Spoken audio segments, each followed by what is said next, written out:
Welcome to the February 2020 edition of our Marks Group Minute. I'm Brett Angel. Today's topic of conversation is going to be PE ratios.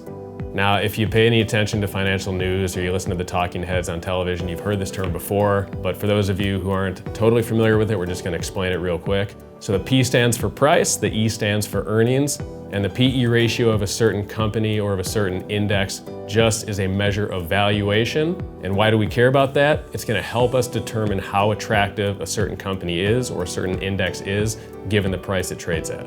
Something that we remind our clients of a lot is that a great company does not necessarily make for a great investment. The price you pay matters a lot. One of our portfolio managers thinks about it this way.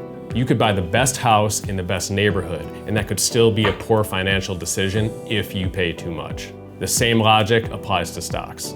At Marks Group, we typically care about forward PE ratios, which means we're considering the projected earnings of companies or the index rather than the earnings that have already happened in the past.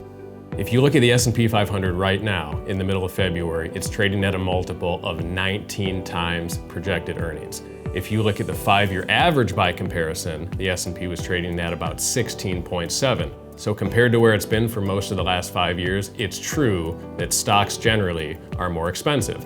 The next question we want to answer is how expensive is too expensive? So right now, this 19 times earnings number for the S&P, compared to its 5-year average, it's about 14 or 15% higher than that. If we look backward at the last 11 economic cycles, market peaks typically occurred when the market was trading at a multiple 25% above its 5-year average. So in other words, we're not there yet. We don't think we're close to a market peak, although it is important to acknowledge that the price you're paying today is higher than it's been for most of the last couple of years.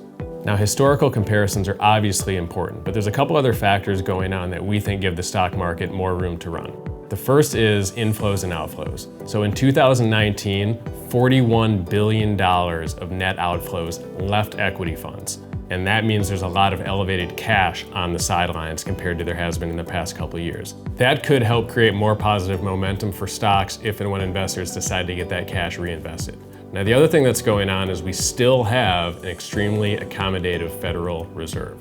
The Fed dropped interest rates 3 times in 2019, and there's no expectation that they're going to make any sort of major policy change in the first half of 2020. As long as we have that type of environment, the path of least resistance for stocks is going to be higher. If you want more detail on the topic of stock valuations, Ben Marks and I wrote a column this month for the Star Tribune. If you just want some more information about how it applies to your specific portfolio, you can always go to our website or give us a call. We're here to help.